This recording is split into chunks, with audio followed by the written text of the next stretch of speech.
Panruti market. இப்போ time பார்த்திங்கன்னா காலையில் 6 மணி ஆகுது.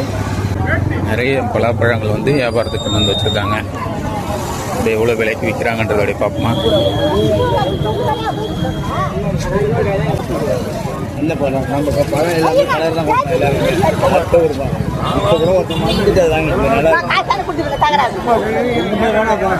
நம்ம பழமே அப்படிதான் 50 ரூபாய் பழம் இல்லை ஐயா. 50 ரூபாய் 100 ரூபா 60 ரூபாய் 50 ரூபாய் தான் பழம் இல்லை. கட் பண்ணியிருக்கேன் என்னண்ணா அதில் எதுனா வேணா கட் பண்ணிக்க மரம் வெடிச்சிருக்கு. நான் காய் வெடிக்கிறது வெடிச்ச பழங்களா அது மரத்துலேயே வெடிச்சிருவோம். அதை அப்போ நாங்கள் கொஞ்சம் கழிச்சு கண்ணு தெரிஞ்சு பார்த்துக்கிறாங்களே முஷா போய் ஏமாறாத நல்லா இருக்கு. சரி பரவாயில்லன்னா அவங்க இப்போ எடுத்துட்டு போனதும் போய் சாப்பிடலாம்ல. போனதும் அடுத்து சாப்பிடலாம். பழம் பழம் எப்படின்னா பழம் எப்படின்னா அது பழம் இது 150 ரூபா. அது 150ங்களா? இந்த பழம்லாம் எவ்வளோ வருங்க? நான் வந்து 700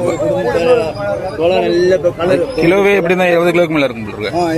அவங்க 4 குடும்பம் சாப்பிடலாம். ஆத்து போடுறோம்னா வாங்கிடுவாங்க. சரிங்க அப்புறம் கொஞ்சம் குடும்பம் வாங்கிடுவாங்க வீட்டுக்கு. நல்லா வாசனை இருக்கு. நல்லா பழுத்திருக்கு பழம். நல்லா பழுத்திருக்கு. மானவாரி பழம் போட்டு எதுவும் விட்டாதமா அப்படியே தான் இருக்குது. பிடி விட்டுறேன். இது எந்த ஊர் பழம்? அது காட்டுப்பாளையம். காட்டுப்பாளையம். ஹலோ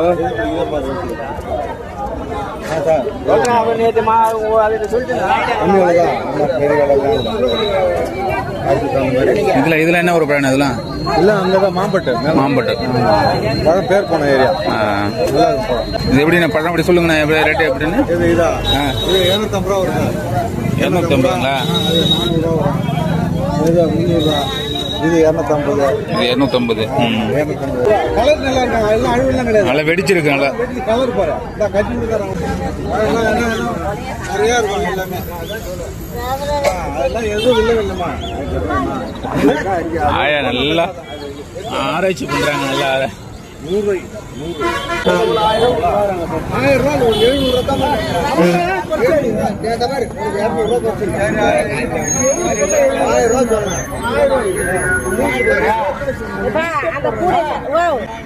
அது 2 காய் தான் வாங்கிட்டேன். அங்க கூட இருக்கு சார். என்னப்பா இது நீ சாப்பிடலாம் சார். கூலிக்காரங்க சாப்பிடலாம். கூலி தான் எடுத்துருக்கு. எதுக்காக கூலி தான்.